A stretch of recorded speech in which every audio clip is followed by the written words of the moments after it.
Hi peeps, welcome back to the channel. Just thought to do a quick video and like I discussed in my intro video, go over my experience in terms of me having a hysterectomy a couple of years ago, about 4.5 years ago now. What I'll do is I'll just go over the backstory of my history and really what led to me having the op, and then I'll probably break down to maybe help anyone that's finding themselves in a similar position at the moment. I'll break down some like pros and cons that I really came across and what came to my mind when I was deciding what to do and things like that. So I suppose I should go back way back to where it all began, when I was I'm probably not much smaller, still a midget now, to when I was about 11. Yeah, I believe it was my summer leading up to going into high school when I first started having periods, and from the very beginning they were horrendous. I was always heavy, always leaking, always suffered with a lot of pain, always had to wear double the amount of sanitary pads and things like that, and it was never a nice experience. It was never easy. Some people seemed to be on for like 2 or 3 days and I was on for like a week and things like that, and they always took it out of me. They were always really draining. I was like that for about most of my teens, up until I was about 16 or 17. They started getting really bad, to the point where I was passing horrendous clots, and I think at one point I had one that was so bad, ended up in A&E in a local hospital because we didn't know what it was. It was just horrible. So that was when I was about 17, 18. And then for about, I'd say, 6 or 7 years, I tried lots of different pills. I think I had the coil twice, and nothing really seemed to work. Nothing really seemed to regulate them, for one, and it helped with the amount of blood I was losing. So eventually I got to, I'd say, I think, trooped on for into my mid-20s, and then about 25, 26, I ended up, got so bad, went to my GP, got referred to for ultrasound, which found out I had fibroids. I think I had a few, from what I remember. I think I had 4 or 5, maybe 2 or 3 big ones and smaller ones, from what I recall. Ended up getting referred to the Liverpool Women's Hospital to see a gynaecologist there, who put me through 2 rounds of what's called Prostap injections, which were you get given to basically put you into like a false menopause to stop you bleeding and to help the fibroids shrink. Had 2 rounds of those. They worked great initially. They worked fab. I was like a new woman, no periods, amazing. And then, but eventually they'd wear off, the periods would start again. Obviously the fibroids were growing back, and the bleeding start again. In some cases I'd be anemic because I was losing that much blood, things like that. So I went back after 2 rounds of that to the gynaecologist at the women's. He did briefly give me the discuss what was called a resection, where they literally went in and he cut out the fibroids, but he quickly dismissed that, saying I was too young, and he didn't want to, I remember his words, he didn't want to touch me with a barge pole because I was too young. Didn't want to take away, risk the chance of me not being able to have children at that point. So I basically went away, tried to grin and bear it, tried to cope with it, and it was just ridiculous, like it had been. Then through a friend's auntie, I believe, who's worked in a few hospitals around Liverpool, she told me of a specialist in Ormskirk, a gynaecologist there, who I went to see, asked to get referred to him, saw him, and he was completely different. I felt like he listened to me a lot more, understood my position a lot more, and was happy to do the resection. So went through with the resection, got the fibroids taken out, and similar to the other scenarios, everything was brilliant for a while, until, lo and behold, start bleeding again, bleeding gets worse, pain gets worse, things like that. Back and forth, more scans, back and forth, more scans, back and forth, more scans for a couple of years, up until I was 31. Again, I was coming anaemic, in and out of Ormskirk Hospital, until it got to the point where the gynaecologist basically said I'd run out of options. The only option now was to basically do the post-op jobs again, or hysterectomy. And at first I wasn't shocked, because I always thought it would end up being my only option. I think I was shocked that it came about so soon. I always thought I'd end up needing one, but I didn't think that would be my only option so soon. So that was when I was 31, coming up to 32. And he basically said, go away, think about it, go over your options, and let us know. And if you want to, get re-referred back and we'll do the operation. And then lo and behold, I was getting ill again, and anemic again, things like that. So go back to Ormskirk, and I weigh everything up.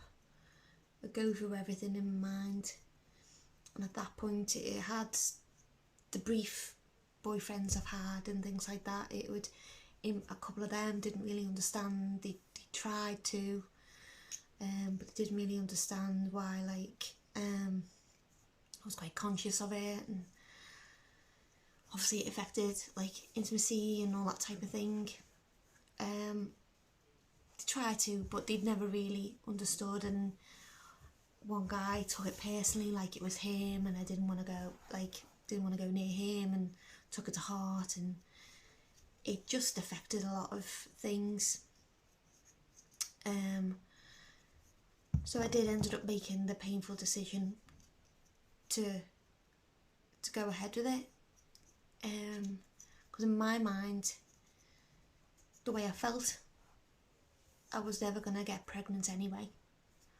The way it was explained to me as well, there was probably a high chance I wouldn't be able to carry a baby to term anyway. Because of the resection, there was obviously scarring and damage and things, and because of the actual fibroids themselves. that would affect my chances of getting pregnant and staying pregnant. The way it was explained to me anyway, the way I understood it. So I made the decision to go ahead with it. When I just turned 32, I turned 32 in September, and I had the op in the October 15th, 2015. I ended up having the operation, and I'm not going to say it was a nice experience. It wasn't. The recovery is not nice, and it's, to put it nicely, you do feel like you've been gutted like a fish.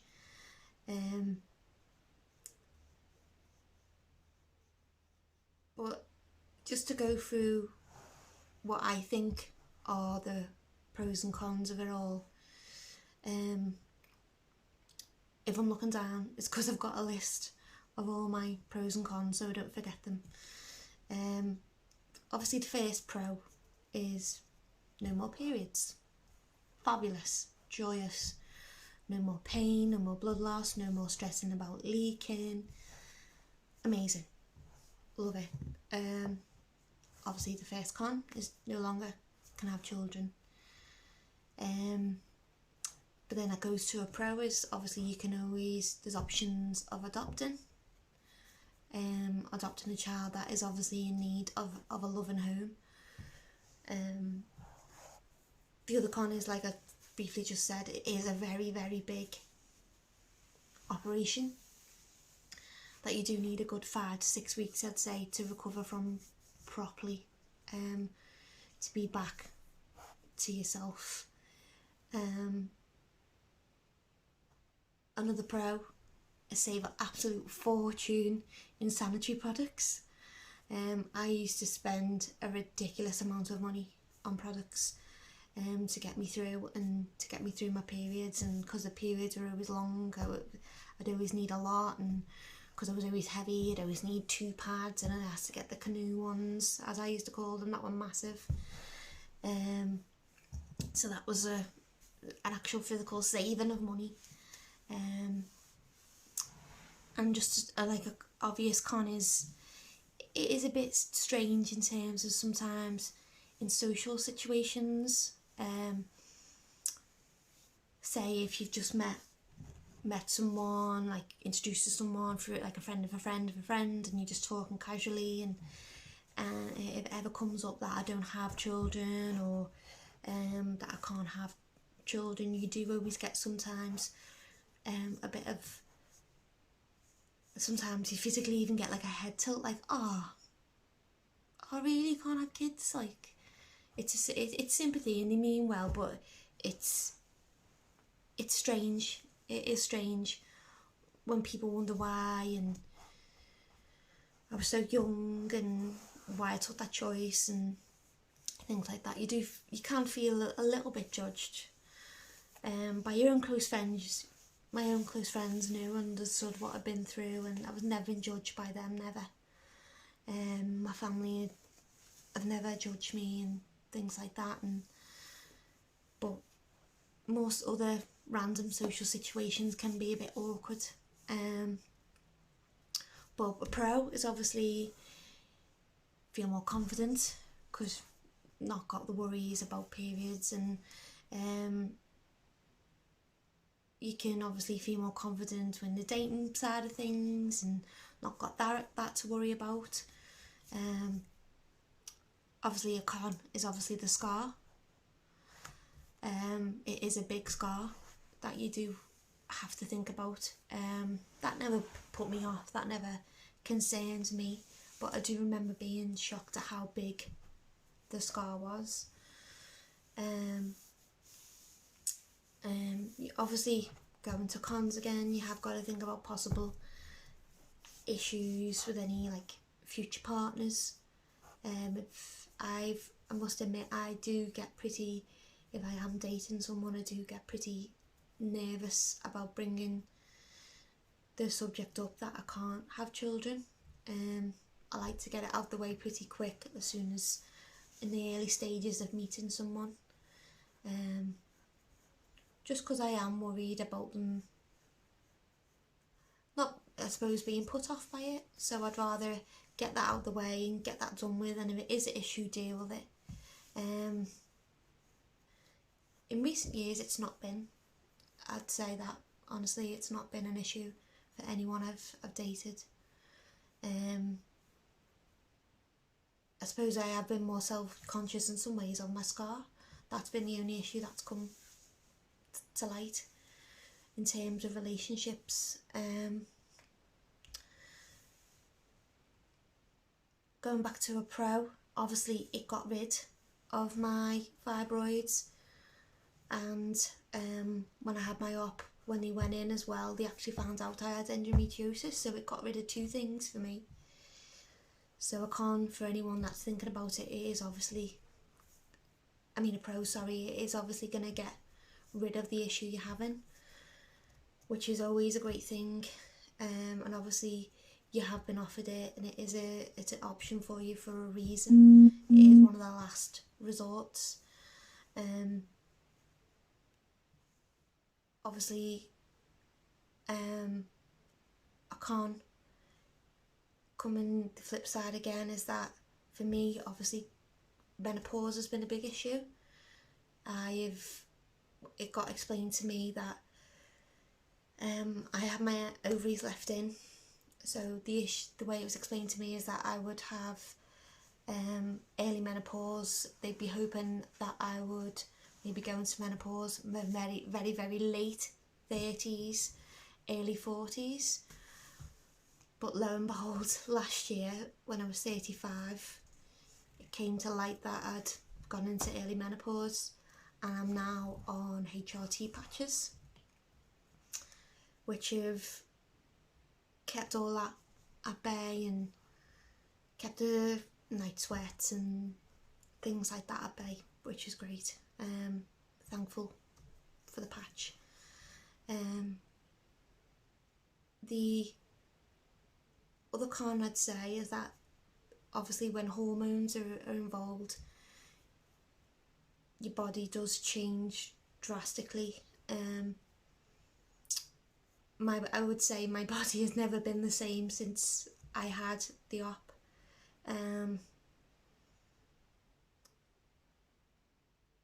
Obviously with hormones, whenever that's involved, there's always issues with weight gain and things like that, and